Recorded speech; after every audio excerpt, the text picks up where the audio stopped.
थोड़ा सा आसान भाषा में समझने का प्रयास करते हैं कि काउंटर वेलिंग ड्यूटी किसको बोलते हैं, प्रतिकारी शुल्क क्या है। ये टर्म कई बार न्यूज में रहती है और प्रीलिम्स के पॉइंट ऑफ व्यू से काफी ज्यादा रेलिवेंट टॉपिक है ये। अब ये होता क्या है, इसको एग्जाम्पल के माध्यम से शुल्क, पहले शब्दों से ही देख लो। प्रतिकार, कुछ ऐसा आप कर रहे हो जिसको काउंटर करने के लिए हम ये चीज कर रहे हैं। कौन कर रहा है, क्या कर रहा है और हम क्या कर रहे हैं, समझते हैं। जैसे मान लीजिए चीन है, चीन ने किसी, मान लीजिए वहां पर कोई एलईडी का निर्माण हो रहा है और उस एलईडी की मान लो जो कीमत है 50,000 रुपये है ना, उसको बनाने में मान लीजिए 50,000 रुपये का आसपास कॉस्ट आई है। अभी प्रॉफिट वाली चीजों को छोड़ते हैं, 50,000 रुपये का आसपास उसका कॉस्ट आया है, मान लो उसको बेचना है, 50,000 का उसका प्राइस है। अब ये 50,000 रुपये का है, लेकिन इसको चीन की सरकार ने उत्पादकों को इस एलईडी को बनाने के लिए तकरीबन तकरीबन 30,000 रुपये दिए हैं। कितना दिए हैं, 30,000 रुपये। इसका मतलब ये सब्सिडी है जो चीन ने दी है वहां के उत्पादकों को इस एलईडी के निर्माण के लिए। तो वहां के उत्पादकों का खर्च लगा कितना, 20,000 रुपये। कितना लगा, 20,000 रुपये। चलो इसको लागत मान लेते हैं और उन्होंने कहा कि भाई हमें जो है आप इस पे कम से कम ज्यादा नहीं 5,000 रुपये का प्रॉफिट दिला दीजिए, कोई दिक्कत नहीं है। तो ये 5,000 रुपये इसमें प्रॉफिट अगर हम ऐड भी करते हैं तब भी ये 25,000 रुपये का होता है। ठीक है जी, कोई दिक्कत नहीं। अब ये जो टीवी जो एलईडी है ये भारत में जब इसको भेजा जा रहा है, भारत में जब भेजा जा रहा है तो भारत में इसकी कीमत कितनी, 50,000 रुपये है ना। भारत के लोगों ने जो पैदा किया एलईडी उसकी कीमत जो है 50,000 रुपये। जब ये आ रहा है ना भारत में, तो इसको चीन क्या कर दे रहा है, चीन इसको क्या कर दे रहा है, 40,000 रुपये के आसपास भेज दे रहा है भारत, कि भाई हम तो 40,000 में ही बेचेंगे। अब 40,000 में बेच के भी मान लो ये जो बंदे हैं जिनकी कीमत लगी है 20,000 रुपये, तो उनको तो अच्छा खासा मुनाफा हो गया, उस बंदे को तो अच्छा खासा मुनाफा हो गया। मैं कहता हूं और कम कर लो, 30 में कर लो इसको, तब भी उसकी लागत कितनी, 20,000, उसे 10,000 रुपये का मुनाफा हो गया। आप कहोगे सर सरकार की सब्सिडी उसको छोड़ दो ना, अभी उसको साइड हट रख लेते हैं, अभी उत्पादकों की बात करते हैं।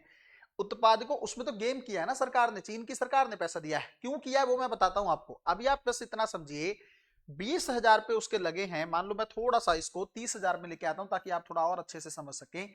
30,000 रुपये में मान लो चीन की ये एलईडी भारत में आ रही कि हम 30,000 रुपये में बेचेंगे, इससे उसका लगा कितना था, 20,000 रुपये लगा था, और उसको प्रॉफिट कितना हो रहा है, 10,000 रुपये का।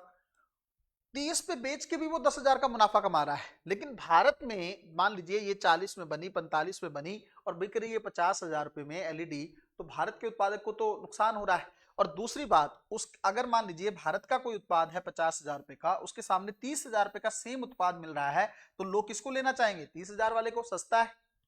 कंज्यूमर तो हमेशा सस्ते की तरफ जाता है, तो वो इसको ले लेगा।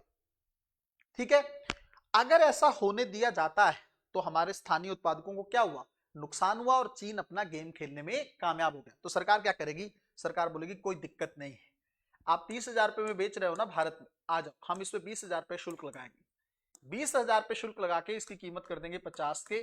अब ठीक है, अब हमारे वाली भी 50 में, आपके वाली भी 50 में, दोनों सेम या सेम प्लेइंग फील्ड पर हैं, अब कोई दिक्कत नहीं। ये जो 20,000 रुपये सरकार ने लगाया है इसको बोलते हैं काउंटर वेलिंग ड्यूटी। अब मैं इसकी डेफिनेशन आपको आसान भाषा में डिलीवर करने की कोशिश कर रहा हूं, समझेगा। ऐसी सब्सिडी जो निर्यातक देश कौन है, यहां पे चीन हमारे देश में सामान भेज रहा है, तो क्या होगा, एक्सपोर्टर है, एक्सपोर्टर है। तो चीन की तरफ से, मान लीजिए निर्यातक देश की तरफ से अगर किसी उत्पाद को बनाने के लिए कोई सब्सिडी दी जाती है, उस सब्सिडी को काउंटर करने के लिए जो शुल्क हम लगाते हैं उसको बोलते हैं काउंटर वेलिंग ड्यूटी। समझ गए मेरी बात, डिफिकल्ट कॉन्सेप्ट है बट आसान भाषा में आपके सामने है, इससे ज्यादा आसान और क्या समझोगे। वहां पे सरकार ने गेम किया, एक सब्सिडी दी, उस सब्सिडी के चलते वो चीज आज सस्ती हो गई और वो सस्ती चीज यहां पे बिकेगी, तो करेगी क्या, आप कहोगे सर इससे हो क्या रहा है, इससे हमारा स्थानीय उत्पादक बर्बाद हो जाएगा, हमारे लोकल प्रोड्यूसर बर्बाद हो जाएंगे। वो बेचारे ईमानदारी से चल रहे हैं, 40,000 रुपये लागत आई, 50 में बेचा या जितने में बेचा, मान लो 45,000 लागत है और 50 में बेच के वो 5,000 रुपये का या 10,000 रुपये का मुनाफा कमा रहे हैं। लेकिन जो वो वाला है उसने गेम कर दिया है, वो 30 में बेच के भी 10,000 रुपये का मुनाफा कमा रहा है। तो अगर तुम दिमाग लगा सकते हो तो फिर हम भी दिमाग लगा सकते हैं। अब आपका सवाल ये होना चाहिए, क्या सर WTO इस चीज की इजाजत देता है, बिल्कुल देता है। WTO भी इस चीज की इजाजत देता है, इसलिए हम उसकी शब्दावली के तहत ही इसको पढ़ रहे हैं। अगला टर्म लिखेंगे आप लोग एंटी डंपिंग ड्यूटी। अगला टर्म लिखेंगे एंटी